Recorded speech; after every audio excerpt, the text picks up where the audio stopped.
CSC చూద్దాం. Warangal CSC చూడండి. Warangal computer science and engineering, home state, open category, gender neutral, ఒక seat ఖాళీగా ఉంది. ఓకేనా. అదర్ స్టేట్, హోమ్ స్టేట్లో ఇంకేమున్నాయి? హోమ్ స్టేట్లో ఓపెన్ కేటగిరీకి ఫీమేల్ ఓన్లీ ఒక సీటే ఉంది కంప్యూటర్ సైన్స్లో. Home state OBC NCL gender న్యూట్రల్కి ఒక సీట్ ఖాళీగా ఉంది. రైట్. ఇవన్నీ అదర్ స్టేట్లో. ఇక సో అంటే తెలంగాణ స్టేట్ వాళ్ళకి కాకుండా మిగతా వాళ్ళకి ఇస్తారు, బయట ఏపీ వాళ్ళకి కానీ మిగతా వాళ్ళకి కానీ ఇవి ఇస్తారు అనమాట. ఇలా హోమ్ స్టేట్ చూడాలా, అదర్ స్టేట్ చూడాలా, అండ్ అక్కడ ఉన్నటువంటి కేటగిరీ కూడా చూసుకోవాలి. అండ్ చూసే ర్యాంక్ మాత్రం సిఆర్ఎల్ ర్యాంక్, కేటగిరీ ర్యాంక్ కాదు. ఓకేనా, అర్థమైందా? ఈ స్టేట్స్ ఎక్సెప్ట్ కేరళ కాకుండా మిగతా ఏ స్టేట్ వాళ్ళైనా సరే అక్కడ పోటీ పడవచ్చు. ఆ పోటీ పడే వాళ్ళలో ఎవరికి మంచి సిఆర్ఎల్ ఉంటే వాళ్ళకి ఇస్తారు సీట్, ఎవరికి తక్కువ సిఆర్ఎల్ ఉంటే వాళ్ళకి ఇస్తారు. 6,000, 7,000, 3,000 సిఆర్ఎల్ ర్యాంక్ నేను చెప్పేది. 2,000, 3,000 అంత ర్యాంక్ అక్కడే కట్ ఆఫ్ అవుతుంది. Hello my dear students and parents, CSAB 2025 మనకి జూలై 30వ తారీఖు నుంచి registration come choice filling and fee payment, ఈ 3 కూడా జూలై 30 నుంచి స్టార్ట్ అవబోతున్నాయి. సో ఎవరైనా సరే వెబ్ ఆప్షన్స్ పెట్టుకోవాలి అంటే జూలై 30వ తారీఖు నుండి ఆగస్టు 3వ తారీఖు వరకు మీరు పేమెంట్ చేయాల్సి ఉంటుంది. ఆ పేమెంట్ చేసిన వాళ్ళు మాత్రమే 7వ తారీఖు వరకు కూడా వెబ్ ఆప్షన్స్ పెట్టుకోవచ్చు, వెబ్ ఆప్షన్స్ని సరి చేసుకోవచ్చు. దాన్ని చాయిస్ ఫిల్లింగ్ అంటాం మనం. అర్థమైందండి?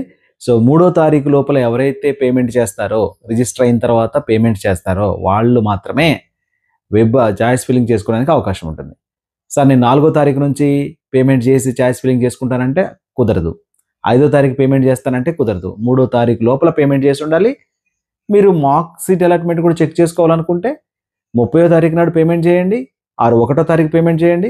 1 నుంచి 2 లోపల, ఏది 30వ తారీఖు నాడు మనకి వేకెన్సీ లిస్ట్ పెడితే 30వ తారీఖు నుంచి రిజిస్ట్రేషన్ స్టార్ట్ అయితే 30, 31, 1, 2 ఈ 4 రోజుల్లో పేమెంట్ చేయడం, ప్లస్ అలాగే మీరు కావాల్సినటువంటి చాయిస్ ఫిల్లింగ్ చేసుకుంటే 3వ తారీఖు నాడు మనకి మాక్ సీట్ అలొకేషన్ జరుగుతుంది.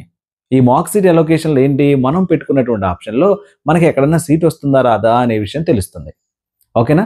ఈ సీట్ వచ్చిందా రాలేదా అని తెలిసిన విషయాన్ని మనకి సీట్ అలాట్ అవ్వగానే దాన్ని ఫ్రీజ్ చేసుకోవడానికి కానీ, ఫ్లోట్ పెట్టుకోవడానికి కానీ, స్లైడ్ చేయడానికి కానీ, లేదా పేమెంట్ చేయడానికి కానీ అక్కడ అవకాశం ఉండదు. ఇది జస్ట్ ట్రయల్ మాత్రమే. మాక్ అలాట్మెంట్ అంటే జస్ట్ ఉజ్జాయింపుగా మనకి వస్తుందా రాదా అని తెలియజేస్తుంది. రైట్. ఒకవేళ వచ్చిందనుకోండి, మరి అదే సీటు మళ్ళీ మనకి రౌండ్స్లో, రౌండ్ 1లో కానీ, 2లో కానీ, 3లో వస్తుందా అంటే నో గ్యారంటీ, చెప్పలేము. ఒకవేళ మనకి మాక్ సీట్ అలొకేషన్లో సీట్ రాలేదనుకోండి, రౌండ్ 1, 2, 3లో రాదా అంటే అది కూడా చెప్పలేము. సో ఇక్కడ వచ్చింది కాబట్టి మాక్లో వచ్చింది కాబట్టి రౌండ్స్లో వస్తుంది అని గ్యారంటీ లేదు, మాక్లో రాలేదు కాబట్టి రౌండ్స్లో కూడా రాదు అని గ్యారంటీ లేదు. ఓకేనా. సో ఏదైనా తారుమారు అవ్వచ్చు. ఎందుకు తారుమారు అవుతాయి సార్ అంటే, మరి మాక్ అలొకేషన్ జరిగిన తర్వాత మళ్ళీ మనకి 4, 5, 6, 7 మళ్ళీ ఒక 4 రోజులు టైం ఉంది. ఈ 4 రోజుల్లో ఏం చేస్తారు, ఆప్షన్స్ ఇచ్చిన వాళ్ళు, అప్పటి వరకు ఆప్షన్స్ ఇచ్చిన వాళ్ళందరూ కూడా మళ్ళీ ఆప్షన్స్ మార్చుకుంటారు. నంబర్ ఆఫ్ చాయిస్ ఫిల్లింగ్ అనేది పెరుగుతుంది. సో మీకంటే ముందు ర్యాంక్ ఉన్న వాళ్ళు మీరు పెట్టుకున్నటువంటి ఆప్షన్ పెట్టుకున్నారనుకోండి, అప్పుడు మీకు వచ్చే సీటు వాళ్ళకి పోతుంది. అంతే కదా. సో కాబట్టి మనకు మాక్ సీట్ అలొకేషన్లో వచ్చినంత మాత్రాన అది కన్ఫర్మ్ ఏం కాదు. చాలామంది మాక్ సీట్ అలాట్మెంట్లో వచ్చింది సార్, మరి మాకు మళ్ళీ ఎందుకు రాలేదు అని చెప్పేసి కంగారు పడుతూ ఉంటారు. సో మనం ఏమీ చేయలేనటువంటి పరిస్థితి అనమాట. జస్ట్ మనం అదృష్టం మీద ఆధారపడి ఉంటుంది. అండ్ ర్యాంక్ కూడా ఉండాలి. సో ర్యాంక్ ఉంటే ఆటోమేటిక్గా సీట్లు వస్తాయి. పెద్ద ర్యాంకులే అందరికీ కూడా. మీకు సిఆర్ఎల్ ర్యాంక్ చూసారంటే పక్కనోడికి కూడా సిఆర్ఎల్ ర్యాంకే చూస్తారు. ఓకేనా. మరి చాలా మందికి ఉన్నటువంటి డౌట్ ఏంటంటే, CSABలో కేటగిరీ ర్యాంక్ చూస్తారా, సిఆర్ఎల్ ర్యాంక్ చూస్తారా? అందరికీ CSABలో వాళ్ళ సిఆర్ఎల్ ర్యాంక్ మాత్రమే చూస్తారు.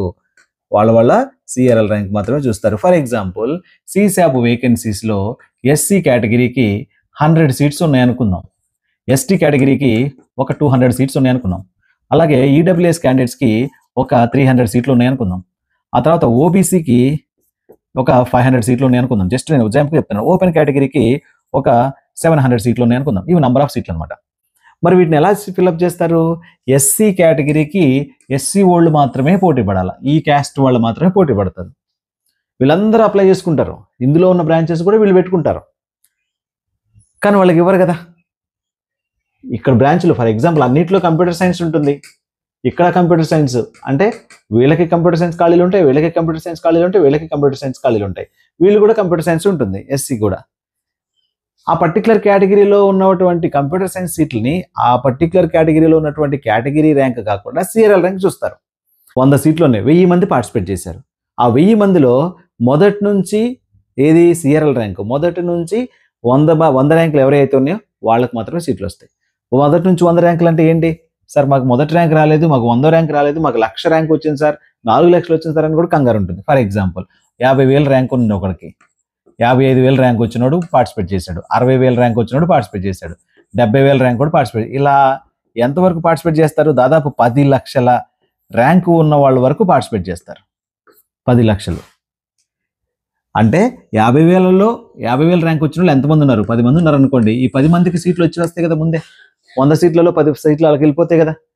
55,000 ర్యాంక్ వచ్చిన వాళ్ళు ఒక 5గురు ఉన్నారు అనుకుందాం. ఈ 5గురికి కూడా సీట్లు వస్తాయి కదా మళ్ళీ. అంటే ఇక్కడ ఒక 10 సీట్లు పోయినాయి, ఇక్కడ ఒక 5 సీట్లు, 15 సీట్లు పోయినాయి. అంటే ఇంకెన్ని ఉన్నాయి? 85 సీట్లు ఉన్నాయి.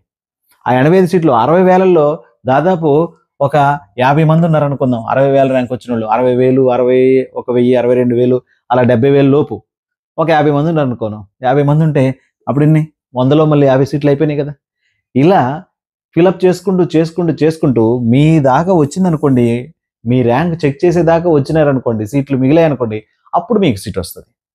మీరు ఈ ప్లేస్లో కూడా ఉండొచ్చు, 71,000 ర్యాంకులో కూడా ఉండొచ్చు. మీరు 71,000 ర్యాంకులో ఉంటే మీకంటే పైన ఉన్న వాళ్ళు ఎవ్వరూ కూడా ఎక్కువ మంది లేకపోతే, ఉన్నటువంటి ఖాళీలు మీ దాకా వస్తే అప్పుడు మీకు సీట్ ఇస్తారు. మనం అందరం లైన్లో నుంచున్నాం, ఒక లైన్లో నుంచున్నాం అండి. ఫస్ట్ నుంచి పంచుకుంటూ వస్తున్నారు, డిస్ట్రిబ్యూట్ చేసుకుంటూ వస్తున్నారు, ప్రసాదం కోసం నిల్చున్నాం. ఫస్ట్ నుంచి పంచుకుంటూ వస్తున్నారు. మన దాకా వచ్చినప్పటికీ ఆ గిన్నెలో ప్రసాదం ఉంటేనే మన దగ్గరకు వస్తుంది. మన దగ్గరకు వచ్చేసరికి ప్రసాదం అయిపోయింది అనుకోండి, మనం ఏం చేయలేం. ఓకేనా? అంటే మనం ముందు ఉండాలి. ఏంటి? మన ర్యాంక్ మంచిగా ఉండాలి. అదే ఫస్ట్ పాయింట్. మన ర్యాంక్ కంటే ముందున్న వాళ్ళు, ముందు మంచి ర్యాంక్ ఉన్న వాళ్ళందరూ కూడా స్టార్టింగ్ నుంచి ఉంటారు కదా, వాళ్ళకి అందిపోద్ది, వాళ్ళకి అందుకుంటారు. ఎక్కువ ఖాళీలు ఉన్నాయి అనుకోండి, నీకు దొరుకుద్ది, నీ వెనకలోడుకు దొరుకుద్ది, వాడి వెనకలోడు కూడా దొరుకుతుంది. తక్కువ ఖాళీలు ఉన్నాయి అనుకోండి, నీ దాకా రాకపోవచ్చు. ఓకేనా? ఇలా అందరూ ఆపాదించుకోవాలి. సో అందుకని సీశాబ్ కౌన్సిలింగ్లో సీట్లు వస్తాయా రావా అంటే చాలామందికి ఎవ్వరు కూడా చెప్పలేరు. అసలు ఇది హైలీ హైలీ హైలీ ఇంపాసిబుల్. మీకు వస్తుంది, గన్ షాట్గా ట్రై చేయండి అని చెప్పడానికి లేదు. అర్థమవుతుందండి? సో ఇదనమాట మిగిలి ఉండే సీట్లను బట్టి. మరి సీట్లు ఎలా మిగులుతాయి సార్? ఆ విషయం కూడా చాలామందికి తెలియట్లేదు. అంటే ఉన్నటువంటి దాదాపు 10,000 సీట్లు ఉన్నాయంట కదా సార్, మాకు రావాలి కదా, మరి మా ఓడి ర్యాంక్ 12,000 కదా, మా ఓడిది 5,000 కదా అని చెప్పేసి అనుకుంటారు. మీ పర్టికులర్ కేటగిరీలో ఎన్ని సీట్లు ఉన్నాయని తెలియాలి. ఓకేనా? అలాగే మీ పర్టికులర్ కేటగిరీలో ఎంతమంది పార్టిసిపేట్ చేస్తున్నారో తెలియాలి. అలాగే మీ పర్టికులర్ కేటగిరీలో మీ ర్యాంక్ కంటే ముందల ఎంతమంది ఉన్నారో తెలియాలి. మరి ఇవన్నీ ఎక్కడ దొరుకుతాయి మనకి చెప్పండి? కష్టం కదా. నీ ర్యాంక్ కంటే ముందు ర్యాంక్ ఉన్న వాళ్ళు ఎంతమంది పార్టిసిపేట్ చేస్తున్నారో మీరు చెప్పలేరు, నేను చెప్పలేను. అంతే కదా. మీది 1,00,000 ర్యాంక్ ఉందండి, మీకంటే ముందు 99,999 వరకు ఎంతమంది ఉన్నారంటే ఏం చెప్తాం? మీ కేటగిరీ వాళ్ళు ఎంతమంది ఉన్నారో మనకు తెలియదు. మీకు 4 లక్షల ర్యాంక్ ఉంది, మీ 4 లక్షల ర్యాంక్ కంటే ముందు మీ కేటగిరీ వాళ్ళు ఎంతమంది ఉన్నారు, ఉన్న వాళ్ళలో ఎంతమంది పార్టిసిపేట్ చేస్తున్నారు, పార్టిసిపేట్ చేసిన వాళ్ళలో మీరు పెట్టుకున్నటువంటి బ్రాంచెస్ ఎంతమంది పెట్టుకున్నారు. సో ఇలా ఉంటుంది అనమాట స్టాటిస్టికల్గా. అందుకనే బిహైండ్ ద స్క్రీన్ ఏం జరుగుతుందో మనం చెప్పలేము. కాబట్టి సీశాబ్లో పార్టిసిపేట్ చేస్తున్నటువంటి వాళ్ళు ఆశాజనకంగా మీరు జాయిన్ అవ్వాలనుకున్నటువంటి కాలేజెస్ అన్నీ కూడా పెట్టుకోండి, మీరు జాయిన్ అవ్వాలనుకున్నటువంటి బ్రాంచెస్ అన్నీ కూడా పెట్టుకోండి. సీట్ వచ్చిందా అదృష్టం, సీట్ రాలేదంటే మీ అమౌంట్ మీకు రిఫండ్ వచ్చేస్తుంది. ఓకేనండి? సో కాబట్టి మన దాకా అందుతుందా లేదా అనేది మనం చెప్పలేము. కంప్లీట్గా ర్యాంక్ ప్లస్ అదృష్టం, ఈ రెండు పనిచేస్తేనే మీకు సీశాబ్లో సీట్లు వస్తాయి. ఒకవేళ ఇక్కడ అదర్ స్టేట్ వాడికి కాకుండా ఈ వేకెన్సీ 2 సీట్లు హోమ్ స్టేట్కి ఉన్నాయనుకోండి, హెచ్ఎస్ ఓబీసీ, హోమ్ స్టేట్లో ఉన్న ఓబీసీకి మాత్రమే ఇస్తారు. ఇది అదర్ స్టేట్ వాళ్ళకి ఇవ్వరు. సిఆర్ఎల్ ర్యాంక్ చూసినప్పుడు కూడా హోమ్ స్టేట్ అదర్ స్టేట్ పనిచేస్తుందా? డెఫినెట్గా పనిచేస్తుంది. ఇప్పుడు ఎన్ఐటి వరంగల్లో 2 సీట్లు ఖాళీ ఉన్నాయి, కంప్యూటర్ సైన్స్లో 2 సీట్లు ఖాళీగా ఉన్నాయి. ఆ 2 సీట్లు ఎవరికి ఖాళీగా ఉన్నాయి? ఇప్పుడు వేకెన్సీ లిస్ట్ పంపిస్తారు కదా. ఎన్ఐటి వరంగల్లో హోమ్ స్టేట్ వాళ్ళే 2 క్యాన్సిల్ చేసుకున్నారు, లేదా డాక్యుమెంట్స్ తప్పు ఉండడం వల్ల సీట్ క్యాన్సిల్ అయింది. ఆ 2 హోమ్ స్టేట్ క్యాండిడేట్స్ కాబట్టి ఎవరైతే తెలంగాణ స్టేట్లో ఇంటర్మీడియట్ సెకండ్ ఇయర్ కంప్లీట్ చేస్తున్నారో వాళ్ళతోనే ఫిలప్ చేస్తారు అక్కడ, వాళ్ళు పెట్టుకుంటే. ఓకేనా? కాబట్టి అది హోమ్ స్టేట్కి ఉందా అదర్ స్టేట్కి ఉందా చూసుకొని ఇప్పుడు ఏపీ వాళ్ళు పెట్టుకున్నారు, అది హోమ్ స్టేట్ కోటా సీట్ కదా, ఏపీ వాళ్ళకి ఇవ్వరు అది. వరంగల్లో 2 సీట్లు హోమ్ స్టేట్కి ఓబీసీకి ఖాళీలు ఉన్నాయి అనుకోండి, తెలంగాణ స్టేట్లో ఇంటర్మీడియట్ చేసినటువంటి హోమ్ స్టేట్ కోటా ఎలిజిబిలిటీ ఉన్నటువంటి స్టూడెంట్స్కి ఆ 2 సీట్లు వస్తాయి తప్ప, దానికంటే మంచి ర్యాంక్ ఉన్నటువంటి ఏపీ స్టూడెంట్ వచ్చి వరంగల్లో సిఎస్సి బ్రాంచ్ పెట్టుకుంటే ఇవ్వడానికి ఉండదు. ఎందుకని? అదర్ స్టేట్ కోటాలో ఖాళీలు లేవు కదా. అర్థమవుతుందా? సో కాబట్టి మీరు చూసుకునేటువంటి వేకెన్సీస్ హోమ్ స్టేట్లో ఉన్నాయా, అదర్ స్టేట్లో ఉన్నాయా అనేది కూడా చెక్ చేసుకొని మీరు ఆప్షన్స్ పెట్టుకోవాల్సి ఉంటుంది. సార్ ఇవన్నీ చూడలేము మేము, హోమ్ స్టేటు అదర్ స్టేటు అన్నీ చూడాలంటే కన్ఫ్యూజ్ అవుతుంది, 4 రోజులు 5 రోజులు పట్టేలాగా ఉంది, అక్కడ చూస్తే 2000 పేజీలు ఉన్నాయి, మేము పెట్టుకోలేని పరిస్థితి అనుకున్నప్పుడు మీకు కావాల్సినటువంటి కాలేజెస్లు, మీరు చేరాలనుకున్నటువంటి బ్రాంచ్లు లిస్ట్ అవుట్ చేసుకొని వాటిని మాత్రమే వెబ్ ఆప్షన్ చాయిస్ ఫిల్లింగ్లో ఉంచుకోవాలి. రైట్నా? అక్కడ మీకు వేకెంట్ ఉన్నా లేకపోయినా పెట్టచ్చు. వేకెంట్ ఉన్నా లేకపోయినా పెట్టడం వల్ల ఉపయోగం ఏంటి? వేకెంట్ లేకపోయినా మనం చాయిస్ ఫిల్లింగ్ పెట్టుకున్నాం అనుకుందాం. ఫర్ ఎగ్జాంపుల్ ఇక్కడ ఏంటి, ఎన్ఐటి వరంగల్లోనే చూద్దాం. ఎన్ఐటి వరంగల్లో ఈసీ కావాలి. ఈసీ చూస్తే ఒక ఈడబ్ల్యూఎస్ క్యాండిడేట్కి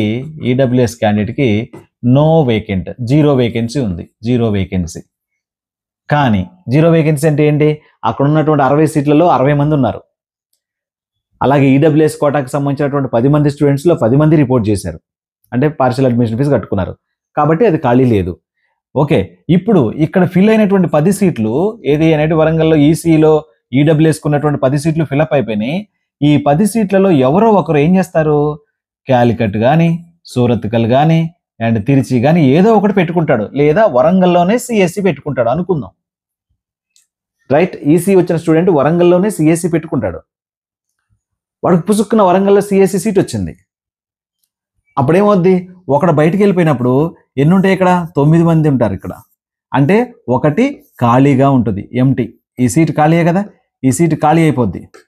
అప్పుడు ఏం చేస్తారు, ఈ ఖాళీ అయిన సీట్ని ఎవరైతే ఈసీఈ పెట్టుకుని ఉన్నారో, అంటే ఖాళీ లేకపోయినా పెట్టారు ఇక్కడ, ఫస్ట్ పెట్టేటప్పుడు మనకు చూపించాల ఖాళీ అనేది, పెట్టుకుని ఉంటారో అప్పుడు వాళ్ళకి ఇక్కడ ఈసీ ఇచ్చేదానికి ఛాన్స్ ఉంది. అది కూడా ర్యాంకుతోనే సుమి, ర్యాంక్ చూడాలి, ర్యాంక్ చూసుకుంటూ వస్తారు కదా. ఎవ్వడూ పెట్టుకోలేదు నేను ఒక్కడే పెట్టుకుంటా అంటే పొరపాటు. అందరూ ఇలానే ఆలోచిస్తారు, అందరూ తెలివిగానే ఆలోచించి పెట్టుకుంటారు. ఖాళీ లేకపోయినా పెట్టేద్దాం, ఏముంది, వస్తే అదృష్టం కదా. వేకెంట్ లేకుండా పెట్టినటువంటి దాంట్లో ఒకవేళ అక్కడ ఉన్నటువంటి స్టూడెంట్ వేరే కాలేజీకి కానీ వేరే బ్రాంచ్కి కానీ షిఫ్ట్ అయినప్పుడు అతనిది వేకెంట్ అవుతుంది, కాబట్టి అది మీ పర్టికులర్ కేటగిరీకి చెందిన వాడే అయి ఉంటే మీరు అందులో ఫిట్ అయిపోతారు. అలాంటి పరిస్థితుల్లో సీట్ వస్తుంది అనమాట. సో కాబట్టి ఈ విధంగా చాయిస్ ఫిల్లింగ్ చేసుకుంటే కొద్దిగా అవకాశం దొరుకుతుంది. అందుకని ఎవరికి సీట్లు వస్తాయి ఎవరికి సీట్లు రావు అని చెప్పడం చాలా చాలా కష్టం. ఓకేనా? సో అసలు వేకెన్సీ లిస్ట్ ఎలా ఉంటుందో ఒకసారి చెక్ చేపిస్తాను మీకు, చూడండి. సో వేకెన్సీ లిస్టు ఎలా వస్తుంది, రేపు వచ్చినప్పుడు కూడా వేకెన్సీ లిస్ట్ ఎలానే ఉంటుంది. ఇది లాస్ట్ ఇయర్ వేకెన్సీ లిస్ట్, ఇది ప్రీవియస్ది, లాస్ట్ ఇయర్ కాదు ప్రీవియస్ది, 2023-24 సంబంధించింది. చూడండి, ఎన్ఐటి క్యాలికట్ చూద్దాం. NIT Calicut civil engineering, NIT క్యాలికట్కి సంబంధించి ఒకసారి మీకు చూపిస్తాను. సివిల్ ఇంజనీరింగ్ వద్దులే కానీ కంప్యూటర్ సైన్స్ చూపిస్తా, మీకు కొంచెం కాన్సన్ట్రేట్గా వింటారు కాబట్టి కంప్యూటర్ సైన్స్ అంటే. So NIT Calicut computer science చూద్దాం. ఇందులో క్యాలికట్ కంప్యూటర్ సైన్స్లో చూస్తే ఏమంట, Calicut computer science home state. Home state అంటే ఏంటి? క్యాలికట్ ఎక్కడ ఉంది? కేరళలో ఉంది. కేరళ స్టేట్కి సంబంధించిన వాళ్ళు, కేరళ స్టేట్కి సంబంధించిన వాళ్ళు ఓపెన్ కేటగిరీకి ఫీమేల్ ఇంక్లూడింగ్ 1 సీట్ ఖాళీగా ఉంది, ఇంక్లూడింగ్ సూపర్ న్యూమరీ. ఫీమేల్ కోటాకి 1 సీట్ ఖాళీగా ఉంది అక్కడ. ఓకేనా? ఎవరికది? Home state. ఎక్కడ? క్యాలికట్ హోమ్ స్టేట్ అంటే కేరళ స్టేట్ వాళ్ళు. మనం పెట్టుకున్నాం అనుకోండి, మనకి ఎందుకు ఇస్తారు చెప్పండి? మనకి ఇవ్వరు కదా. సార్ ఫీమేల్కి ఒకటి ఉంది సార్, మా అమ్మాయికి మంచి ర్యాంకే ఉంది పెట్టుకుంటాను సార్ అంటే ఉపయోగం లేదు. ఎందుకని? అక్కడ ఎవరితో ఫిలప్ చేయాలి ఆ సీట్ని? హోమ్ స్టేట్ వాళ్ళతో ఫిలప్ చేయాలి. హోమ్ స్టేట్ అంటే ఎవరు? మనం కాదు కదా, కేరళ స్టేట్ వాళ్ళు కదా. అలాగే చూడండి, అదే computer science home state general EWS పీడబ్ల్యూడీకి ఉంది, హోమ్ స్టేట్ కోటాలోనే. జెండర్ న్యూట్రల్, బాయ్ అయినా కావచ్చు గర్ల్ అయినా కావచ్చు, 1 సీట్ ఖాళీగా ఉంది. ఓకే. అండ్ అలాగే అదే కంప్యూటర్ సైన్స్ అదర్ స్టేట్ అంటే ఇక్కడ మనం వస్తాం, ఏపీ వస్తారు, తెలంగాణ వస్తారు, వీళ్ళతో పాటు ఇంకెంతమంది వస్తారు? కేరళ కాని వాళ్ళు, ప్రతి స్టేట్ వాళ్ళు వస్తారు అక్కడికి. కేరళ స్టేట్ కాని వాళ్ళు ప్రతి ఒక్కళ్ళు కూడా ఇక్కడ పోటీ పడతారు. అదర్ స్టేట్ కోట ఓపెన్లో ఉంది, ఇది ఓపెన్ కేటగిరీ, జెండర్ న్యూట్రల్. ఎన్ని సీట్లు ఉన్నాయి? 6 సీట్లు ఉన్నాయి. ఓకేనా? అప్పుడు ఏంటి, అన్ని స్టేట్స్ ఎక్సెప్ట్ కేరళ, కేరళ కాకుండా మిగతా ఏ స్టేట్ వాళ్ళైనా సరే అక్కడ పోటీ పడవచ్చు. ఆ పోటీ పడ్డోళ్ళలో ఎవరికి మంచి సిఆర్ఎల్ ఉంటే వాళ్ళకి ఇస్తారు సీట్, ఎవరికి తక్కువ సిఆర్ఎల్ ఉంటే వాళ్ళకి ఇస్తారు. 6,000, 7,000, 3,000 సిఆర్ఎల్ ర్యాంక్ నేను చెప్పేది. 2,000, 3,000 అంత ర్యాంక్ అక్కడే కట్ ఆఫ్ అవుతుంది. మిగిలిపోయిన సీటు కాబట్టి 1,00,000 సిఆర్ఎల్ ఉంటే సీట్ రాదు, 1,00,000 సిఆర్ఎల్ ర్యాంక్ ఉన్న వాళ్ళకి అక్కడ రాదు, అలా అనమాట. అలాగే చూడండి, క్యాలికట్లోనే computer science engineering other state కోటాకి సంబంధించి ఇక్కడ కూడా మనం ఏపీ, తెలంగాణ ఇక్కడ కూడా పోటీ పడవచ్చు అదర్ స్టేట్ దగ్గర. So and SC candidate gender neutral ఎన్ని సీట్లు ఉన్నాయి? 2 సీట్లు ఉన్నాయి. జెండర్ న్యూట్రల్ బాయ్ పోటీ పడవచ్చు, గర్ల్ కూడా పోటీ పడవచ్చు, రైట్నా. అలాగే కంప్యూటర్ సైన్స్ అయిపోయినాయి, ఇక లేవు. Calicut ECE electronics and communication engineering home state కోటాలో అంటే కేరళ స్టేట్ వాళ్ళకి ఓపెన్ కేటగిరీలు ఎన్ని ఉన్నాయి? జెండర్ న్యూట్రల్కి సంబంధించి 1 సీటే ఖాళీ ఉంది. సో ఇలా సీట్లు నంబర్ ఆఫ్ సీట్ చూడండి, 2, 1, 1, 1, 3 ఇట్లా సింగిల్ డిజిట్సే ఉంటాయి ఒక్కొక్క కాలేజీకి, ఒక్కొక్క బ్రాంచ్కి. అది మీ కేటగిరీకి ఉండొచ్చు, ఉండకపోవచ్చు, ఉంటే అదృష్టం, రైట్నా. ఆ 1 సీట్లో మీకే ఇస్తారా అంటే నేను చెప్పలేను. చాలా మందికి చెప్తున్నాను, ఫోన్లు చేసి అడిగినప్పుడు సార్ మాకు వస్తుందంటారా, పెట్టుకోమంటారా అని అడుగుతుంటే అది నాకు కొంచెం ఇబ్బందిగానే ఉంది. బట్ వాళ్ళని కన్వే చేయడానికి ట్రై చేస్తున్నాను. మ్యాక్సిమం అది కష్టం అని చెప్పడానికి ట్రై చేస్తాను. ఎందుకంటే మీకు ఆశలు పెట్టి వస్తే గ్యారంటీగా ట్రై చేయండి చూసుకుందాం అన్నాను అనుకోండి, మీరు హోప్స్ పెట్టుకుంటారు, ట్రై చేస్తారు. బట్ అవతల ఉన్నటువంటి ఆపర్చునిటీస్ మీరు ఏదన్నా మిస్ అవుతారన్నట్టు నా బాధ అనమాట. లైక్ ఎంసెట్ ఉంది, ఓకే. సో సీట్లు వస్తాయో నేను మీకు వస్తుందని గ్యారంటీ చెప్పాను అనుకోండి, ఒకవేళ రాకపోతే మీరు ఎంసెట్ వదిలేసుకుంటారు. ఇప్పుడు ఆల్రెడీ అటు అడ్మిషన్ చేయట్లేదు, ఎంసెట్ అంతా కూడా బాగా టైట్ మూమెంట్ వచ్చేస్తుంది. రిపోర్టింగ్ డేట్స్ ఫస్ట్ వీక్లోనే పెట్టేశాడు, అటు అయిపోతుంది. అటు మనం రిపోర్ట్ చేయలేదనుకోండి, ఇటు సీట్ వస్తుందో లేదో లేదు, గాల్లో దీపం ఇది. సీసాబ్ అనేది గాల్లో దీపం. దీన్ని నమ్ముకొని వచ్చినటువంటి ఆపర్చునిటీస్ ఎవ్వరు కూడా కోల్పోకండి. దయచేసి మీరు అవసరమైతే హోల్డ్లో పెట్టుకోండి. ఒక 10,000, 20,000 డబ్బులు పోతే పోయినాయి, ఓకేనా. మీరు కాలేజీకి రిపోర్టింగ్కి వెళ్ళినప్పుడు కూడా అడగండి, సార్ మాకు పలానా సీసాబ్లో సీట్ వస్తే నేను వెళ్ళిపోతాను, నాకు రిఫండ్ చేయండి, నా సర్టిఫికేట్ నాకు ఇవ్వండి అని చెప్పేసి ముందు మాట తీసుకోండి, రైట్నా. సో ఆ విధంగా పార్టిసిపేట్ చేయడానికి ప్రయత్నం చేయాలి. లేదా అటైనా ఫిక్స్ అయిపోండి, ఇటు ఎలాగో గాల్లో దీపమే. ఇటు వచ్చినా సరే ఏ సీట్ వస్తుందో తెలియదు కదా. మీ కంప్యూటర్ సైన్స్ అనుకుంటారు, కంప్యూటర్ సైన్స్ రావు. ఎన్ఐటీ అనుకుంటారు, ఎన్ఐటీస్ రావు. ట్రిపుల్ అనుకుంటారు, ట్రిపుల్ రావు. జిఎఫ్టీ అనుకుంటారు, జిఎఫ్టీ ఎక్కడో వస్తాయి అనుకుందాం. అర్రే నేను ఎంసెట్లో మంచి సీట్ వదిలేసానే, జిఎఫ్టీలో ఎంత దూరం వెళ్ళాలి, స్టేట్ దగ్గర మా అమ్మాయిని అంత దూరం ఎలా పంపిస్తాను, మా అబ్బాయి ఒక్కడే అయిపోయాడు అనేటువంటి ఫీలింగ్ అప్పుడు వచ్చేస్తండి. ఇప్పుడు మనం ట్రై చేసేటప్పుడు పెద్దగా అనిపించదు, కానీ మనకి సీట్ అలాట్ అయినప్పుడు ఒకటే ఒక కాలేజీ కనిపిస్తుంది అక్కడ. ఆ కాలేజీ పేరు చదవగానే మనకి ఒళ్ళు జలధరించింది. నిజంగా చెప్తున్నా కదా. చాలామంది పేరెంట్స్ పెట్టేటప్పుడు బాగానే పెట్టుకుంటారు, బట్ అది వన్స్ సీట్ అలాట్ అవగానే అసలు దాన్ని చాలా టెన్షన్ పడిపోతారు అనమాట.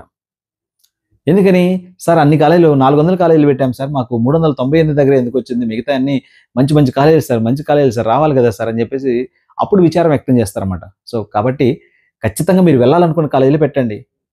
అన్ని పెట్టుకొని తీరా సీట్ వచ్చిన తర్వాత ఇబ్బంది పడే కంటే వెళ్ళాలనుకున్న దాన్నే వద్దు అనుకున్నది ఇక్కడే ఫిల్టర్ చేసుకోండి. నా మాట విని వద్దు అనుకున్నది ఇక్కడే ఫిల్టర్ చేసుకోండి. వెళ్ళాలనుకున్న దాన్ని మాత్రమే పెట్టుకోండి. నేను అలానే 400, 500 ఆప్షన్ పెట్టమని చెప్పను. ఆల్రెడీ సీట్ ఏదో ఒకటి ఉన్న వాళ్ళు జస్ట్ ఒక 10, 20 ఆప్షన్లు మాత్రమే పెట్టుకోవడానికి ట్రై చేయండి. అది కూడా ఇప్పుడు తయారు చేసుకోండి. మీరు ఎక్కడెక్కడికి వెళ్తే బాగుంటుంది అనేది మీరు తయారు చేసుకోండి. సీట్లు వచ్చినప్పుడు, వేకెన్సీ ఉన్నప్పుడు ఓకే, వేకెన్సీ ఉన్నా లేకపోయినా అవే పెట్టండి. సో అందుకని సీట్ ఎవరికి వస్తుందని చెప్పడం, దీన్ని బట్టి మీరే చెప్పండి. మనం చెప్పగలం అసలు సీటు పలానా ర్యాంకు వస్తుంది అని చెప్పగలమా? ఈ 1-2 సీట్లలో వరంగల్లే చూద్దాం. చూడండి ఒకసారి, ఎన్ఐటి వరంగల్ ఇక్కడ నుంచి చూద్దాం. Biotechnology, NIT Warangal biotechnology home state quota, open category, gender న్యూట్రల్కి 2 సీట్లు ఖాళీగా ఉన్నాయి. హోమ్ స్టేట్ అది, ఓకేనా. అలాగే బయోటెక్నాలజీ హోమ్ స్టేట్లో జనరల్ ఈడబ్ల్యూఎస్ వాళ్ళకి జెండర్ న్యూట్రల్ 1 సీటే ఉంది. ఆ 1 సీట్ ఎవరికి రావాలి చెప్పండి. సార్ వరంగల్లో 1 సీట్ ఉంది, మనకు వస్తుందా అంటే అది చెప్పగలమా చెప్పండి. మీరు ఒక్కరే ఉన్నారా వరంగల్లో ఆప్షన్ పెట్టుకునే వాళ్ళు? లేదా తెలంగాణ స్టేట్ హోమ్ స్టేట్కి సంబంధించిన వాళ్ళు ఈడబ్ల్యూఎస్లో మీరు ఒక్కరే ఉన్నారా? మీకంటే ముందు ర్యాంక్ ఉన్న వాళ్ళు ఎంతమంది ఉన్నారో మనం చెప్పగలమా? చెప్పలేం కదా. అందుకనే సీట్ వస్తుందా రాదా అని చెప్పడం కోసం హైలీ ఇంపాసిబుల్, హైలీ ఇంపాసిబుల్, ఓకేనా. సార్ లాస్ట్ ఇయర్ ర్యాంక్ ప్రకారం వచ్చింది సార్, ఈ ఇయర్ కూడా వచ్చింది అంటే అసలు అది పని చేయదు, ఓకేనా. సో లాస్ట్ ఇయర్ ర్యాంక్ ప్రకారం వచ్చింది, ఇప్పుడు 1 సీట్ ఉంది. ఇప్పుడు వేకెన్సీ లిస్ట్ రాగానే 3 సీట్లు ఉండొచ్చు, లేదా వేకెన్సీ లిస్ట్ రాగానే అసలు అక్కడ ఖాళీ ఉండకపోవచ్చు. అలానే లాస్ట్ ఇయర్ వచ్చింది కాబట్టి ఈ ఇయర్ రావాలని పెట్టుకుంటారు మీరు, కానీ వర్కౌట్ అవుద్దా? వర్కౌట్ కాదు.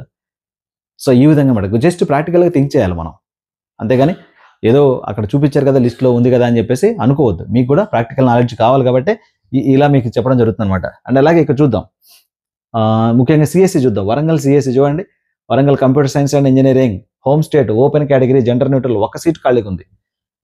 ఓకేనా. అదర్ స్టేట్ హోమ్ స్టేట్లో ఇంకేమున్నాయి, హోమ్ స్టేట్లో ఓపెన్ కేటగిరీకి ఫీమేల్ ఓన్లీ ఒక సీటే ఉంది కంప్యూటర్ సైన్స్లో.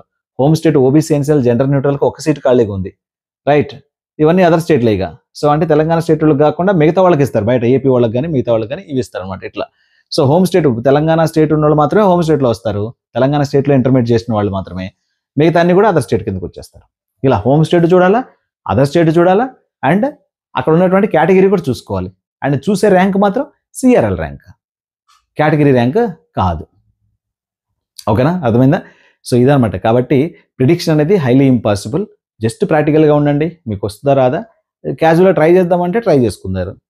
సీట్ వస్తే హ్యాపీ, సీట్ రాకపోతే దీన్ని బేస్ చేసుకొని మీరు ఒక ఆల్టర్నేట్ అనేది పెట్టుకోండి. చాలామంది వచ్చిన అవకాశాలు కోల్పోతున్నారు అనేటువంటి ఇంటెన్షన్ మాత్రమే, అంతేగాని ఇది మీకు రాదు అని చెప్పడం కాదు, మీకు వస్తుంది అని చెప్పడం కాదు. జస్ట్ అవగాహన కోసం మీకు ఇచ్చినటువంటి ఇన్ఫర్మేషన్ అనమాట. సో ఇలా మీకు సీశాబ్కి సంబంధించిన గైడెన్స్ కావాలంటే, అంటే ఛాయిస్ ఫిల్లింగ్ చేసి ఇవ్వడం అని కాదు, ఛాయిస్ ఫిల్లింగ్ అనేది కంప్లీట్గా మీ వ్యక్తిగతమైనటువంటి నిర్ణయం, ఏది ఈ సీశాబ్ వరకు మాత్రం.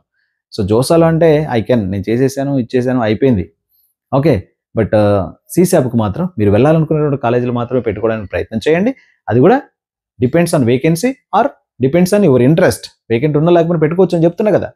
సో ఈ విధంగా మీరు ప్లాన్ చేసుకోండి. నా సలహాలు, సంప్రదింపులు, నాతో మాట్లాడడానికి, నాతో వాట్సాప్ చేయడానికి, ఫోన్ చేసి మాట్లాడడం కోసం, ఇంకేమన్నా మీ డౌట్స్ ఉంటే క్లియర్ చేసుకోవడం కోసం మాత్రం, సలహాల కోసం కావాలంటే మాత్రం ఇక్కడ మీరు చూపిస్తున్నటువంటి నెంబర్కి 2000 రూపాయలు ఫోన్పే లేదా గూగుల్ పే చేసి స్క్రీన్ షాట్ తీసి మళ్ళీ అదే నెంబర్కి వాట్సాప్ చేయండి. నేను వాట్సాప్ గ్రూప్లో యాడ్ చేస్తాను. అండ్ మీరు కాలేజీకి వెళ్ళేటప్పుడు ఎవరెవరికి ఏ కాలేజీలో వచ్చిందో ఆ కాలేజీ స్టూడెంట్స్తో గ్రూప్లో మిమ్మల్ని యాడ్ చేయడం జరుగుతుంది. ఫర్ ఎగ్జాంపుల్, మీకు ఎన్ఐటి అగర్తలాలో వచ్చింది, అగర్తలాకి సంబంధించినటువంటి స్టూడెంట్స్ ఎవరెవరు ఉన్నారో ఆ గ్రూప్కి మిమ్మల్ని అటాచ్ చేయడం జరుగుతుంది. సో అలాగే సిల్చార్ వచ్చింది, సిల్చార్కి సంబంధించినటువంటి స్టూడెంట్స్ గ్రూప్కి మిమ్మల్ని అటాచ్ చేయడం జరుగుతుంది. రైట్. సో ఆల్రెడీ మన మెంటర్షిప్లో ఉన్న జోసా మెంటర్షిప్ కంటిన్యూ అవుతుంది కదా, వాళ్ళల్లో మిమ్మల్ని యాడ్ చేస్తే మీరు వాళ్ళతో కలిసి, మన తెలుగు స్టేట్ స్టూడెంట్సే కాబట్టి మాట్లాడుకొని, వేరు బ్రాంచ్లు అయినప్పటికీ వెళ్ళేది ఒకటే ఇన్స్టిట్యూట్ కాబట్టి సో మీకు కొంచెం ఐడియా ఉంటుందన్నమాట. సో ఒక తోడు అనేది దొరుకుతుంది అనమాట. ఆ ఉద్దేశంతో మీరైతే మెంటర్షిప్ తీసుకోవాలనుకుంటే మాత్రం guidance only. I wishing good luck.